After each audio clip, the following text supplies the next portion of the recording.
Spill ఛానల్లో మనం వదిలిపెడుతున్నాం. ఇంకొక పక్కన 99% వాటర్ని డిశ్చార్జ్ చేసే అవకాశం ఉంటుంది.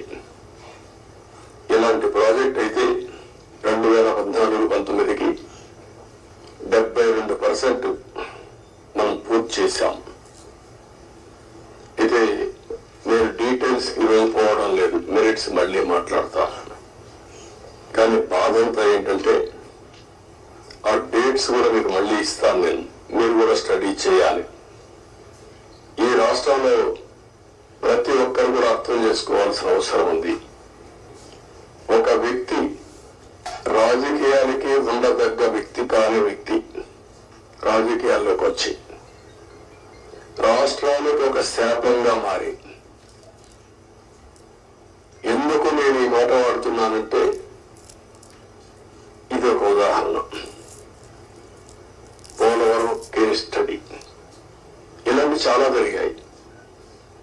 అతి పెద్ద తప్పు కాదు, తప్పు కంటే కూడా ఒక శాపంగా మార్చేశారు రాష్ట్రానికి. మామూలు కాదు ఇది, క్షమించరాని నేరం కూడా.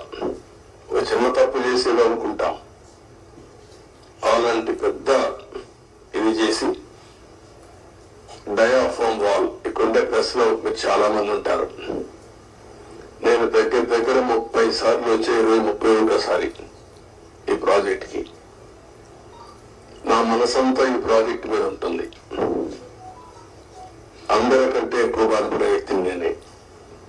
నా కష్టాన్ని బూడిదలో పోసిన పన్నీరుగా చేశారు. ఎందుకు ఈ మాట వాడుతున్నానంటే, పండగ రోజు కూడా నాగపూర్కి వెళ్ళి,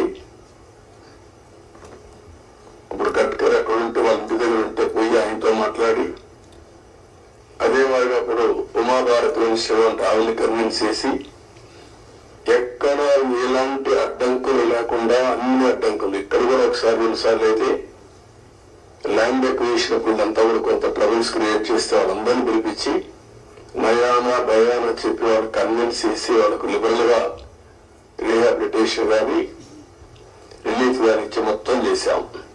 వీళ్ళు చేసిన పని మీరు చూస్తే ప్రభుత్వం వస్తానే రివర్స్ టెండరింగ్ అన్నారు. వచ్చిన వెంటనే అదే రోజు, ఒక మాటలో చెప్పాలంటే సేమ్ డే ఏజెన్సీని మార్చేస్తామని చెప్పి స్టేట్మెంట్ ఇచ్చారు.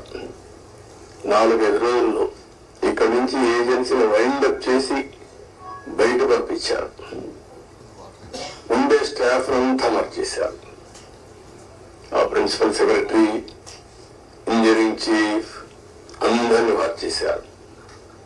అక్కడి నుంచి ఎవ్వరికి తెలియని వ్యక్తులు పెట్టేశారు. ఇక్కడ 19-20 వరదలు వచ్చాయి.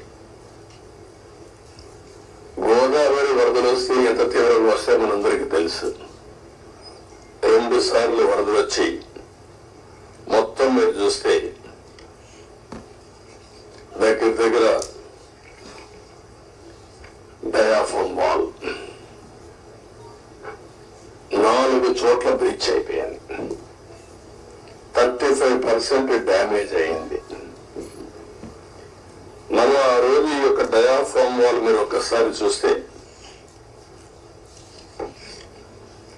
మొత్తం 446 కోట్ల రూపాయలతో డయాఫామ్ వాల్ వాటర్ ఫుటింగ్ లో అప్పుడు కూడా ప్రాబ్లమ్స్ ఉంటే 2 సీజన్లో పూర్తి చేశాం. ఆ డయాఫామ్ వాళ్ళు కాపాడవలసినటువంటి ప్రభుత్వం కాపాడకుండా ఇష్టానుసారంగా ప్రాజెక్టు యొక్క ఫేట్ తో ఆడుకొని ఇప్పుడు మొత్తం ఈ డ్యామేజ్లు అయితే ఆ డ్యామేజ్ కూడా కనుగొనడానికి ఒక 1 year పట్టింది. గవర్నమెంట్ ఆఫ్ ఇండియా చాలా సార్లు చాలా స్పష్టంగా మీరు మార్చదండి అవన్నీ కరెస్పాండెన్స్ రేపే నేను మాట్లాడతాను. ఇప్పుడు నేను డీటెయిల్స్ పోవడం లేదు. గ్రౌండ్ గా కాన్సెప్ట్ ఫస్ట్ టైం ఇన్ఫర్మేషన్ ఇక్కడికి వచ్చాను. I have seen the project. మామూలు వాళ్ళైతే అర్థం కాదు. నేను ఒక 100 సార్లు ఈ ప్రాజెక్ట్ గురించి రివ్యూ చేసి ఉంటాను. 30 టైమ్స్ ఇక్కడికి వచ్చి ప్రాజెక్ట్ లో చూశాను. అడుగడుగున అన్ని నిర్ణయాలు నేను భాగస్వామ్యం అర్థం చేసుకోగలిగాను. ఈరోజు ఒక పక్కన డయాఫామ్ వాల్ 3 బిట్స్ లో పోతే ఇప్పుడు ఆల్టర్నేటివ్స్ ఏంటంటే మీనమేషాలు లెక్కేసే పరిస్థితికి వచ్చారు. ఇందులో ఆ 2 బిట్లు కానీ ఎక్కడికక్కడ ఒక parallel D wall, diaphragm wall height కి ఎక్కడ డ్యామేజ్ అయిందో దానికంటే